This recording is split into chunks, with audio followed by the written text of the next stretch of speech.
Difference समझ में आता है। मिडिल क्लास या अपर मिडिल क्लास के लिए बर्किन एक ड्रीम है, लेकिन अल्ट्रा रिच लोगों के लिए बर्किन एक एसेट है। अमीर लोग कभी अपनी सारी वेल्थ एक जगह में नहीं लगाते, उनके पास stock, businesses, real asset, cash flow सब होता है। बर्किन उनके लिए सिर्फ एक छोटा सा हिस्सा होता है। यहाँ सवाल उठता है, क्या आम औरत या आम आदमी के लिए बर्किन एक स्मार्ट इन्वेस्टमेंट है? इसका जवाब ज़्यादातर केसेस में नहीं है, क्योंकि बर्किन लिक्विड एसेट नहीं है।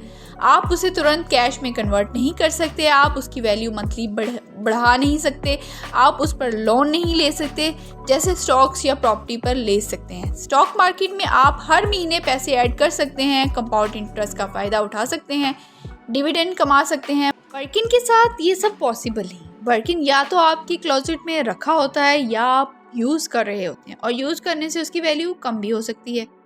एक और साइकोलॉजिकल एस्पेक्ट भी है। हर्मेस ने बर्किन को एक ऐसा प्रोडक्ट बना दिया है जो प्रूफ ऑफ वर्थ बन चुका है। आप पैसा खर्च करके प्रूव करते हैं कि आप डिज़र्व करते हैं कि आपको ये बैग मिले। ये मार्केटिंग का बहुत पावरफुल टैक्टिक है। आप पहले चीज़ें खरीदते हैं जो शायद आपको चाहिए भी नहीं होती, सिर्फ इस उम्मीद में कि शायद एक दिन आपको बर्किन ऑफर हो जाए। इसीलिए कई लोग रीसेल मार्केट का रुख करते हैं, जहां रिटेल से 30 से 40% ज़्यादा प्राइस देना पड़ता है, लेकिन वहां भी रिस्क होता है फेक बैग का। फेक बर्किन इतनी हाई क्वालिटी के हो चुके हैं कि एक्सपर्ट भी गलती कर सकते हैं। हर्मेस ने भी कई बार फेक नेटवर्क के खिलाफ केस किया है। तो आखिर सवाल यही है कि हर्मेस बर्किन इन्वेस्टमेंट है या इल्यूजन?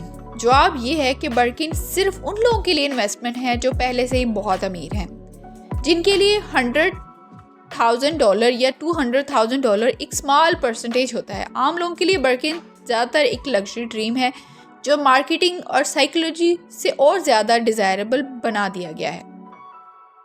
रियल लग्जरी लाउड नहीं होती, रियल लग्जरी साइलेंट होती है, और बर्किन इसी साइलेंस का सिंबल है। ये बैग उन लोगों के लिए है जिन्हें प्रूव करने की ज़रूरत नहीं होती, और शायद इसीलिए दुनिया का सबसे महंगा और पावरफुल हैंडबैग बन चुका है।